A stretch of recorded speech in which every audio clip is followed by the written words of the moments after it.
Amigos del financiero.com.mx, bienvenidos a esta videocolumna semanal Hotel Abismo. Ya estamos llegando a la recta final de la campaña presidencial, de este larguísimo proceso para definir quién será el próximo presidente de México.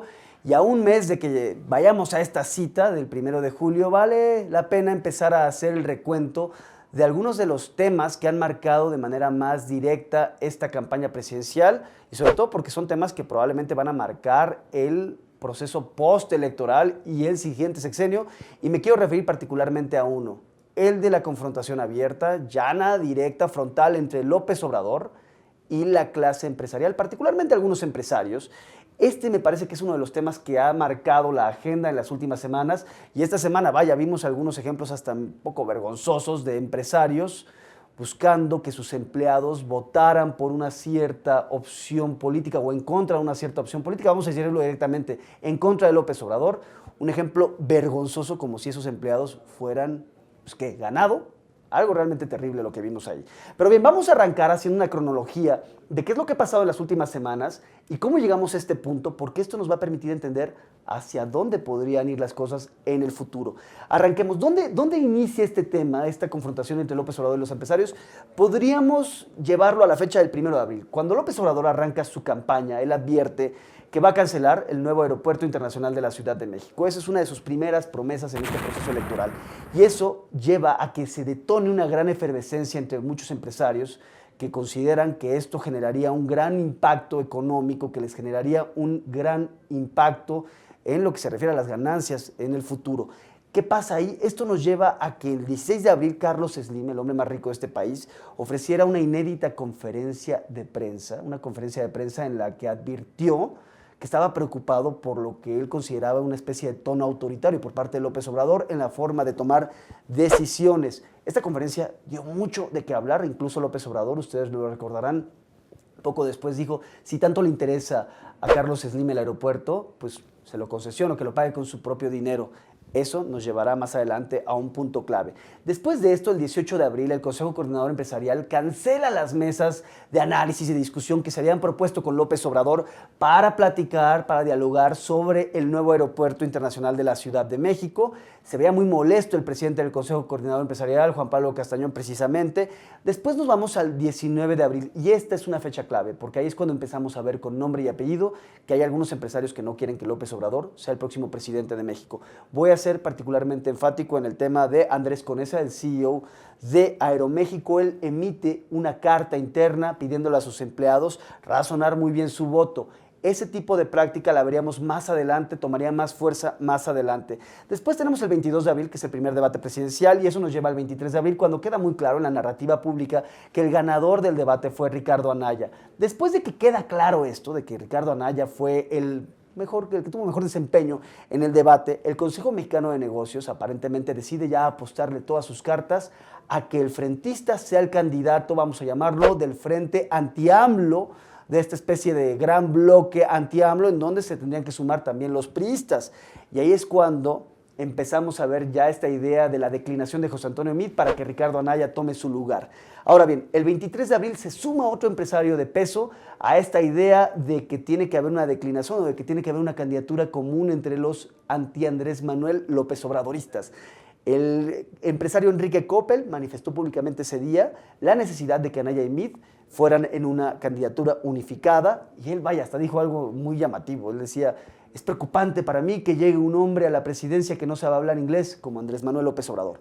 Después de esto nos vamos al 1 de mayo, y ahí es cuando López Obrador suelta la bomba, como suele hacerlo en estos mítines, en estas conferencias de prensa, y él dice tener información de que el Consejo Mexicano de Negocios ya estaba presionando en ese momento a Enrique Peña Nieto para pedir la declinación de Meade. Por esos días también Javier Lozano, uno de los voceros de Meade, confirma el dato, confirma el hecho de que los empresarios estaban presionando tanto a Peña Nieto como a Meade para que declinaran o al menos dejaran de hacer campaña a favor de Ricardo Anaya. Entre el 1 de mayo y el 7 vimos una verdadera ofensiva entre ambas partes, entre López Obrador por un lado y entre los empresarios. Intercambiaron durísimas acusaciones, los empresarios publicaron distintos desplegados en varios medios de comunicación acusando a López Obrador prácticamente de ser autoritario, de tener tintes muy autoritarios, y López Obrador les estaba acusando en distintos mítines de ser ladrones, de ser corruptos, de aprovecharse de las miserias del país para poderse hacer ricos. Es decir, un diálogo, perdón, no, eso no es un diálogo, más bien un choque entre ambas partes realmente preocupante. Pero ¿qué pasa? Cuando peor se veían las cosas en ese momento, Andrés Manuel López Obrador hizo algo muy interesante. Estoy hablando del 9 de mayo, ese día propuso concesionar el nuevo aeropuerto internacional de la Ciudad de México y eso le encantó a Carlos Slim. Fíjense cómo desde esa fecha no hemos visto declaraciones del ingeniero. ¿Por qué? Porque quien podría haberse beneficiado con una eventual concesión del nuevo aeropuerto es precisamente Grupo Carso.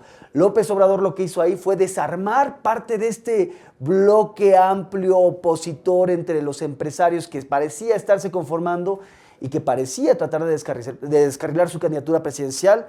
Le va bien a López Obrador después de eso, se quita de encima o aparentemente desactiva la crisis con Carlos Slim, el hombre más rico del país. Vámonos a mayo 17, otro día interesante, porque ese día los empresarios hicieron, y esta es información que a mí me han dado fuentes bien posicionadas, ese día los empresarios hicieron un último intento de convencer a Enrique Peña Nieto de que José Antonio Meade declinara. Fueron a la residencia oficial de Los Pinos, ahí estuvo el Consejo Mexicano de Negocios, puedo confirmar que estuvieron Larrea, Balleres, X González, Alejandro Ramírez. Y en ese encuentro, Peña Nieto les dice tajantemente, no va a haber declinación, se queda José Antonio Meade. Ahí se rompe por completo la idea de una estrategia unificada por parte de los empresarios. Ahí esto viene pegado porque unos días antes, el 14 de mayo, el Financiero había dado una encuesta en la que advertía que la ventaja de Andrés Manuel López Obrador se estaba ampliando, se había ampliado a más de 20 puntos. Ahí, como pueden ver, ya están los elementos necesarios para que los empresarios entrasen en pánico, como lo harían poco después. 20 de mayo, segundo debate presidencial, Andrés Manuel López Obrador sale bien parado, sale sin mayor daño, no tiene una gran participación, pero tampoco vemos una gran participación por parte de Ricardo Anaya. ¿Y qué pasa? Después de eso se desata el pánico. Ahí es cuando vemos que varios empresarios ya empiezan a tratar de mover desesperadamente sus fichas para tratar de bajar a Andrés Manuel López Obrador o para tratar de restarle puntos de la forma en la que sea. El 25 de mayo es cuando José Antonio Fernández, el diablo de FEMSA, desempolva los fantasmas de José López Portillo y de Echeverría, advierte que la situación va a estar crítica si se elige a un candidato populista. En mayo 27 se suman Herdes y Baskonia, emiten el mismo comunicado, emiten también videos advirtiendo que precisamente la estabilidad económica de sus empleados está en riesgo. Le piden a sus empleados tomar en cuenta el peligro de elegir una opción que no sea la adecuada. Mayo 28, Germán Larrea también salta al ruedo. Y mayo 29, Alberto Balleres lanza su propia alerta. Para el mayo 30, Coparmex y Concanaco arroparon a los empresarios en esta ofensiva que lanzan en contra de López Obrador. Y antes de irnos a las últimas fechas, hay que decir lo siguiente. Este esfuerzo por parte de algunos empresarios de influir en sus empleados muy probablemente les será muy contraproducente. ¿Por qué?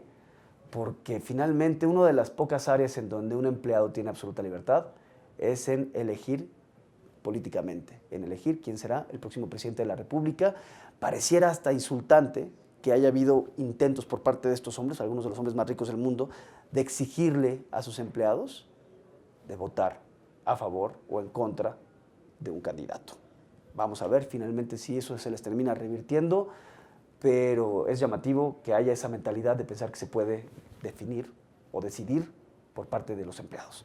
Para terminar, el mayo 30, Andrés Manuel López Obrador ya no se subió a la guerra, tiene en este momento 25 puntos de ventaja, 25 puntos de ventaja, y él simplemente dice que los empresarios tienen derecho a disentir. Así que llegamos ya a este punto final. Como pueden ver, les acabo de narrar 2 meses de confrontación entre empresarios y López Obrador, cómo primero se va conformando esta estrategia unificada y después se colapsa esa estrategia y empiezan los empresarios por su lado sin una capacidad de unificación, de mandar mensajes y pedirle a sus empleados que no voten por el tabasqueño, pero ya lo que estamos viendo en este momento son las señales de un pánico abierto por parte de algunos hombres muy poderosos, de algunos capitanes de industria. Con esto nos quedamos, vamos a ver qué pasa en las próximas semanas, vamos a la recta final. Quizás los empresarios no se van a quedar ahí, que seguirán empujando para tratar de evitar que López Obrador llegue a la presidencia. Veremos si les alcanza. Y también un punto importante, veremos si esto no termina configurándose en un delito, porque también está contemplado en la ley electoral. Con esto nos quedamos, que tengan muy buena tarde, gracias por haber estado con nosotros en el Hotel Abismo.